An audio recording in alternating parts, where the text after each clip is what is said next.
एक गांव में गरीब लखारा रहता था। रोज सुबह जाता जंगल लकड़ी काटने।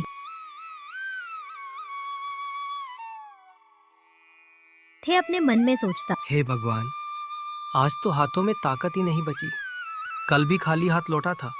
बस आज इतना मिल जाए कि बच्चों का पेट भर जाए। वो एक सूखे पेड़ को देखता है और कुल्हाड़ी जमीन पर रख देता है। तू भी कितना पुराना साथी है रे पेड़। तेरी लकड़ी बिकेगी तो किसी गरीब के घर का चूल्हा जलेगा। कुल्हाड़ी उठाकर लकड़ी काटने लगता है। ठक ठक की आवाज गूंजती है। पसीना उसके माथे से टपकने लगता है। ये शरीर अब साथ नहीं देता, पर जिम्मेदारियां आराम कहाँ करने देती हैं। थोड़ी देर बाद वो लकड़ियों का गट्ठर बांधता है। तभी दूर से किसी बच्चे की आवाज आती है। बाबा, बाबा, बाबा। मोहन, बेटा, इतनी सुबह जंगल में क्यों आ गया? बाबा, माँ आपको याद कर रही हैं। वो कह रही थी आज घर में आटा भी खत्म हो गया है। हरिदास का चेहरा पल भर के लिए उदास हो जाता है। अरे मेरे बच्चे, तू इतना छोटा है और इतनी बड़ी चिंता उठा रहा है। बाबा, क्या आज लकड़ी ज्यादा मिलेगी? अगर पैसे मिल जाएं तो माँ आज सबके लिए गरम रोटी बना लेंगी ना? हरिदास की आंखें भर आती हैं, लेकिन वो मुस्कुरा देता है। मिलेगी बेटा, भगवान चाहे तो आज जरूर मिलेगी।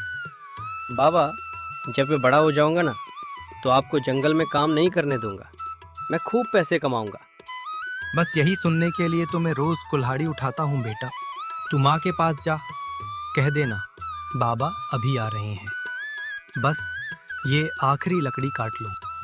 ठीक है बाबा, लेकिन ज्यादा देर मत करना। नहीं करूँगा बेटा। मोहन चला जाता है। हरिदास उसे जाते हुए देखता रहता है।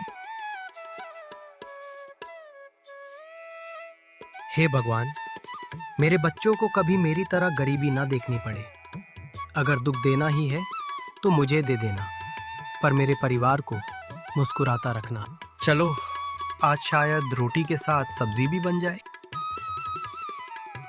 वो लकड़ियां उठाकर कंधे पर रखता है और जंगल से बाहर की ओर चल पड़ता है। झोपड़ी पर सीता। हे भगवान, आज तो आटा भी मुश्किल से बचा है। पता नहीं हरिदास को आज लकड़ी मिलेगी भी या नहीं। आग भी आज साथ नहीं दे रही। जैसे हालात भी गरीब के दुश्मन बन जाते हैं। इतने में मोहन दौड़ता हुआ झोपड़ी में आता है। अरे मोहन, तू जंगल तक क्यों गया था? कितनी बार मना किया है। माँ, मैं बाबा को बुलाने गया था। आप उन्हें याद कर रही थी ना? बेटा, मैं तुम्हारे बाबा की चिंता कर रही थी। आजकल उनकी तबीयत भी ठीक नहीं रहती। माँ, बाबा ने कहा है आज लकड़ी मिल जाएगी, और उन्होंने ये भी कहा कि आज रोटी के साथ सब्जी भी बनेगी। सीता चेहरे पर थोड़ी मुस्कान आती है। तेरे बाबा झूठ बोलना नहीं जानते। वो खुद भूखे रह लेंगे, पर हमें भूखा नहीं सोने देंगे। झोपड़ी के बाहर कदमों की आहट सुनाई देती है। माँ, लगती है बाबा आ गए। हरिदास झोपड़ी में प्रवेश करता है। कंधे पर लकड़ियों का गट्ठर, चेहरा पसीने से भीगा हुआ। इतनी देर हो गई, मैं डर ही गई थी। डरने की क्या बात है भाग्यवान, जंगल मेरा रोज का साथी है। आज कितना मिला? बहुत ज्यादा तो नहीं, पर इतना जरूर मिल जाएगा कि आज घर का चूल्हा जल जाए। बस वही बहुत है। इज्जत की रोटी मिले तो सूखी भी मीठी लगती है। बाबा, बाबा, क्या मैं भी बड़ा होकर आपकी तरह मेहनती बन सकता हूँ? नहीं बेटा, तू मुझसे भी आगे जाएगा। मेहनत करेगा, लेकिन किसी को छोटा नहीं समझेगा। याद रखना, गरीबी हालत होती है, इंसान की पहचान नहीं। काश ये बात गांव के अमीर लोग भी समझ पाते। एक दिन जरूर आएगा जब ये दुनिया समझेगी कि असली अमीरी क्या होती है। उसी गांव में एक लालची सेठ रामलाल का घर था। रामलाल अपने बेटे से कहता है, श्याम, आज बाजार से लकड़ी आने वाली है। ध्यान रखना, दाम कम ही देना। गरीब लोग मोल भाव करने की हिम्मत नहीं रखते। चिंता मत कीजिए पिताजी, लकड़हारा हो या किसान, सब मेरी एक आवाज में चुप हो जाते हैं। सेठ रामलाल का छोटी बेटी वहां पर आता है। पिताजी, आप हमेशा गरीबों की मजबूरी का फायदा क्यों उठाते हैं? राधा, ये दुनिया पैसे से चलती है। जिसके पास पैसा है वही बड़ा है। तुझे अभी तक ये सीखने की समझ नहीं आई? पर इंसानियत भी तो कोई चीज होती है। इंसानियत पेट नहीं भरती बहन, लकड़हारे की बेटी बनकर देखो, तब समझ आएगा। राधा कुछ पल के लिए चुप रहती है, लेकिन उसकी आंखों में नाराजगी साफ दिखती है। उसके कदम रुके नहीं, वो सेठ जी की ओर तेजी से बढ़ती है। और क्या यही इंसानियत है कि जो कमजोर है उसे बोला हुआ मूल्य भी नहीं दिया जाए? क्या हमने उनकी मेहनत की कद्र करना छोड़ दी है? सेठ रामलाल पलटकर राधा की तरफ देखते हैं। उनकी आंखों में गुस्सा और थोड़ी चौकसी है। क्या तुझे लगता है मैं बेशर्म हूँ? ये दुनिया कठिन है राधा। मैंने कुछ भी गलत नहीं किया। ये तो बस व्यापार है। व्यापार और इंसानियत में फर्क होता है पिताजी। अगर हम लोगों को अपमानित करेंगे तो व्यापार से पहले हमारी आत्मा मरेगी। शायद तुम ठीक कहती हो राधा। लोगों के साथ इंसाफ जरूरी है। राधा की आंखों में आशा की झलक आती है। श्याम की मुस्कुराहट फीकी पड़ जाती है। तो आज जब लकड़ी वाले आए, हम उनसे सही दाम पर बात करेंगे ताकि उनकी मेहनत का सही सम्मान मिले। ठीक है, आज हम इंसानियत का हिसाब भी सीखेंगे। लेकिन सेठ रामलाल का मन में कुछ और ही चल रहा था। बाजार जाने के लिए लकड़ी अपने कंधे पर रखा खड़ा था। सीता सीता, मैं बाजार जा रहा हूँ। सीता बाहर आता है और कहता है, मोहन का थोड़ा बुखार है, उसके लिए आने टाइम दवा ले लेना। ठीक है सीता। हरदास इतना कहकर चला जाता है।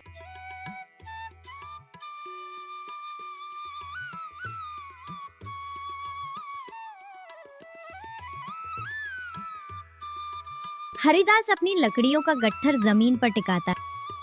आज अगर सही दाम मिल जाए तो मोहन के लिए दवा भी ले सकूंगा। सेठ रामलाल और श्याम आगे आते हैं। और भाई हरदास, लकड़ी कितने की है? सेठ जी, मेरे मेहनत का पैसा दे दो। अरे लकड़हारे, इतनी लकड़ी के बस इतने ही पैसे मिलेंगे? सेठ जी, मैं सुबह से जंगल में मेहनत कर रहा हूँ, थोड़ा सा ज्यादा दे दीजिए। ज्यादा? तेरी लकड़ी में सोना लगा है क्या? मेहनत का मोल मांगना गुनाह नहीं है। ज्यादा बोलता है। लेना है तो ले, नहीं तो निकल जा यहाँ से। हरिदास कुछ पल चुप रहता है। सेठ जी, गरीब हूँ लेकिन झुका हुआ नहीं। वो लकड़ियां उठाकर धीरे धीरे बाजार से निकल जाता है। मोहन का बुखार बढ़ते ही जा रहा है। मोहन बेटा, तू ठीक तो है ना? तेरी सांस कुछ तेज चल रही है। माँ, मुझे थोड़ा चक्कर आ रहा है। इसी समय हरिदास झोपड़ी में प्रवेश करता है। उसके चेहरे से थकान और निराशा साफ झलक रही है। ये क्या हुआ मेरे बेटे को? दोपहर से बुखार उतर ही नहीं रहा। मैंने सोचा आप आ जाओगे तो किसी वैद्य को दिखा देंगे। हरिदास मोहन के पास बैठ जाता है। उसके माथे पर हाथ रखता है। बहुत तेज बुखार है। हे भगवान, मेरे बच्चे को कुछ मत होने देना। बाबा, आप चिंता मत करो, मैं ठीक हो जाऊंगा। हरदास की आंखें भर आती हैं। तू बहुत बहादुर है बेटा, पर बाबा आज खाली हाथ लौटा है। आज बाजार में भी अपमान हुआ होगा ना? हाँ, लेकिन उससे ज्यादा दर्द आज बेटे की हालत देखकर हो रहा है। अगर आज दवा ना मिली तो हालत बिगड़ सकती है। मैं सेठ रामलाल के पास जाऊंगा। आज नहीं तो कभी नहीं। वो आपकी मदद नहीं करेंगे। आज मैं लकड़हारा नहीं, एक पिता बनकर जाऊंगा।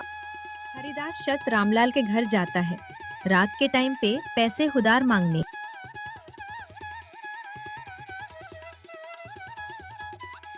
सेठ जी, मेरे बेटे की तबीयत बहुत खराब है, बस थोड़े पैसे उधार चाहिए। हम कोई धर्मशाला चलाते हैं क्या? मैं मेहनत करके लौटा दूंगा, एक एक पैसा।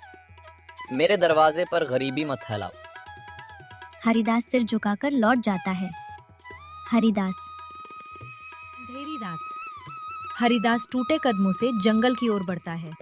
क्यों बेटा, आज बहुत टूटा हुआ लग रहा है। बाबा, मेरे बेटे की जान खतरे में है और मेरे पास कुछ भी नहीं। अगर मैं कहूँ कि तुम्हारी गरीबी तुम्हारी असली पहचान नहीं, आप क्या कहना चाहते हैं? समय आने पर हर सच सामने आता है। बाबा, अगर मेरा बेटा ठीक नहीं हुआ तो ये जिंदगी किस काम की? हरिदास, क्या तुम सच में खुद को सिर्फ एक लकड़हारा समझते हो? मैं और क्या हूँ बाबा? मेरे हाथों में छाले हैं, मेरे पास फूटी कौड़ी नहीं। गरीबी कपड़ों में होती है, इंसान की पहचान में नहीं। क्या तुम्हें अपने बचपन की कोई बात याद है? कोई निशान, कोई याद? बस इतना याद है कि मैं बहुत छोटा था, एक आग लगी थी और फिर मैं इस जंगल के पास मिला था। बुजुर्ग की आंखें नम हो जाती हैं। तो समय आ गया है हरिदास। मैं ही हूँ गुरुदत्त और मैं तुम्हारे पिता का पुराना मित्र हूँ। मेरे पिता? तुम इस इलाके के सबसे बड़े व्यापारी धर्मदास सेठ के खोए हुए बेटे हो। नहीं बाबा, ये कैसे हो सकता है? तुम्हारे पिता ने तुम्हें ढूंढते ढूंढते अपनी पूरी जिंदगी लगा दी। अब वो नहीं रहे, लेकिन उनकी जायदाद तुम्हारा इंतजार कर रही है। सुबह का समय, झोपड़ी पे एक वैद्य आता है। ये सब कौन भेज रहा है? डरो मत बहू, अब तुम्हारे बेटे को कुछ नहीं होगा। वैद्य मोहन को दवा देता है। समय पर दवा मिल गई, लड़का बच जाएगा। हे भगवान, आपने सुन ली। गांव की पंचायत। सेठ रामलाल, श्याम, राधा और गांव वाले इकट्ठा हैं। आज मैं एक सच्चाई सबके सामने लाने आया हूँ। कौन सी सच्चाई बाबा? किसी गरीब लकड़हारे की? वही लकड़हारा इस इलाके की सबसे बड़ी संपत्ति का मालिक है। ये मजाक है? नहीं, हरिदास आगे आओ। हरिदास आगे आता है। ये है धर्मदास सेठ के इकलौते वारिस। सेठ रामलाल का चेहरा पीला पड़ जाता है। तो जिसे मैं रोज अपमानित करता रहा, मुझसे बहुत बड़ी गलती हो गई। मुझे माफ कर दो हरिदास। मैंने गरीबी में रहकर इंसान की असली पहचान देखी है। अब फैसला तुम्हारे बदलने पर है। हरिदास अपनी झोपड़ी के अंदर। अब हम अमीर हो गए? नहीं, हम पहले से ही अमीर थे, बस आज दुनिया को पता चला। बाबा, अब आप जंगल नहीं जाओगे ना? जाऊंगा बेटा, लेकिन किसी को छोटा समझने नहीं।